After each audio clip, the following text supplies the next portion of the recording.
Hello students, this is our English grammar class, myself Muhammad Musharif.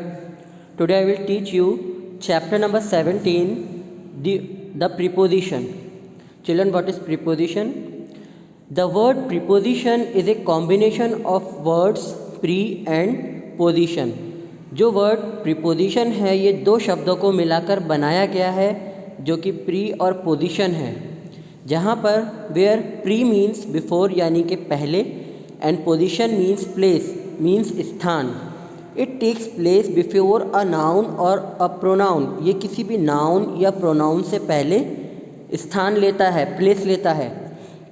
Definition: a word that is use before a noun और pronoun. वो शब्द जो कि किसी भी नाउन या प्रोनाउन से पहले यूज़ किया जाता हो टू शो प्लेस, स्थान को बताने के लिए, समझाने के लिए या दिखाने के लिए, टाइम को, डायरेक्शन को, दिशाओं को, etcetera, is known as preposition. उसको हम प्रीपोजिशन बोलते हैं. Children, now we will go through the kinds of preposition. Preposition, there are mainly three kinds of preposition: preposition of time, preposition of direction and preposition of place.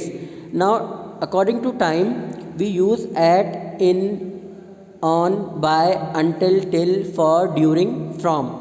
For direction: in, at, on, between, above, below, over, across. For place: to, into, towards, onwards, onto, through, along, across, over. Now point number 1, preposition of time. Preposition of time is used to denote the relation of a noun or a pronoun. ये किस के लिए use होता है? ये हमें कोई relation बताने के लिए किसी भी नाउन या प्रोनाउन से टू अदर वर्ड, दूसरे शब्दों से, in terms of time, time के माध्यम से, is known as preposition of time. इसको हम प्रीपोजिशन ऑफ टाइम बोलते हैं. फॉर एग्जाम्पल, एट 6 o'clock, 6 बजे. From 8 AM to 5 PM. For example, जिस तरह से आपकी PTM का टाइम दे रखा होता है, from 8 AM to 1 PM. By 7 o'clock, 7 बजे तक. फॉर 2 days, 2 दिन के लिए. ऑन 4th नवंबर को. इन नवंबर के मंथ में. तो ये सब आपका टाइम पीरियड हो गया. Now preposition of position.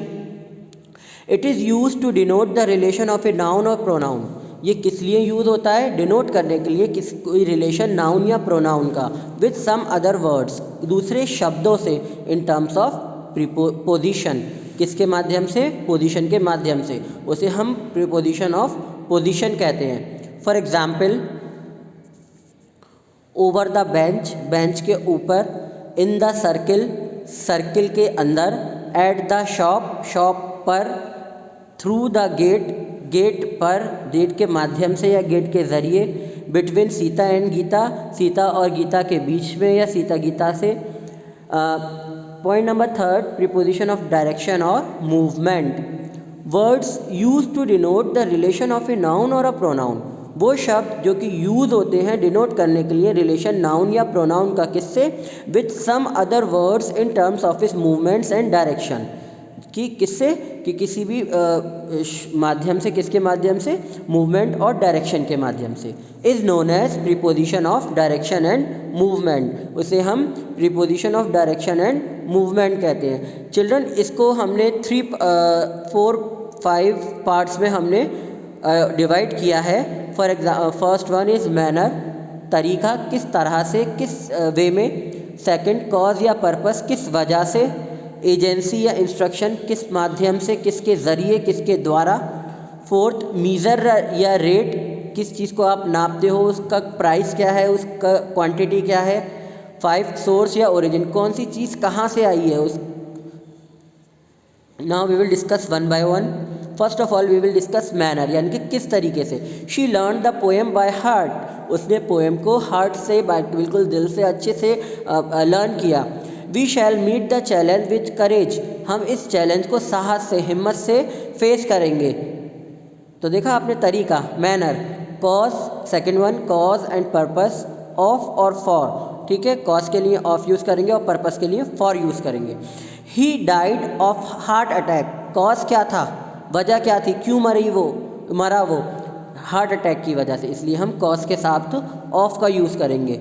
और पर्पस यानी कि वजह, मतलब किस लिए, क्यों, तो ये इसके लिए हम फॉर का यूज़ करेंगे। She is dancing a lot for the benefit of orphans, वो काफ़ी सारा डांस इसलिए कर रही है ताकि कि अनाथों के लिए वो उनके लिए भलाई कर सके। Now third, agency and instructions, यानी कि किसके माध्यम से, कैसे। I learned about it through my friend, मैंने ये इसके बारे में सीखा, किसके बारे में, जिस किसी के भी बारे में सीखा, किसके ज़रिए सीखा, किसके द्वारा सीखा, अपने फ्रेंड के द्वारा सीखा। Point number B, he cut his finger with knife, उसने अपनी फिंगर चाकू से काट ली। ठीक है, तो आपने देखा दोनों में कितना फ़र्क है। पॉइंट नंबर 4, मीज़र या रेट, आप किसी चीज़ को तोलते हैं या उसका भाव क्या है, उसका दाम क्या है। A, milk is sold by the litre, milk को आप किस तरीके से नापते हो, किलो में तो नहीं नापते ना, तो लीटर से नापते हो। For example, next example of this, the apples is sold by kilogram, in kilogram, kilogram में हम एप्पल को बेचते हैं या ख़रीदते हैं, तो आपने देखा किलोग्राम हो गया यहाँ पर। Now point number B, apples are selling at 60 रुपये किलो, एप्पल्स कितने रुपए किलो बिक रहे हैं, 60 रुपीज़ किलो बिक रहे हैं। तो आपने यहाँ देखा रेट इसका ये हो गया, और मीज़र यानी कि आपने जो मीज़रमेंट करते हैं, तोल करते हैं। नाउ सोर्सेज और ओरिजिन, कोई सी चीज़ कहाँ से ली गई है और कहाँ से आती है, उसकी ईजाद कहाँ से हुई है ना। For example, these lines are from Shakespeare, ये जो लाइनें ली गई हैं, आप देखते होंगे जो पोएम होती है या कोई कहीं से आपकी स्टोरी में एक्सट्रैक्ट लिया गया है, वहाँ ऑथर का नाम दिया गया होता है, तो वहाँ मेंशन भी होता है कि ये वहाँ से अडॉप्ट की गई है ना, सोर्स कहाँ से है, वो कहाँ से लिया गया है। तो these are lines are from Shakespeare, Shakespeare children father of English हैं और ये बहुत वेल नोन पोएट हैं, ड्रामेटिस्ट हैं।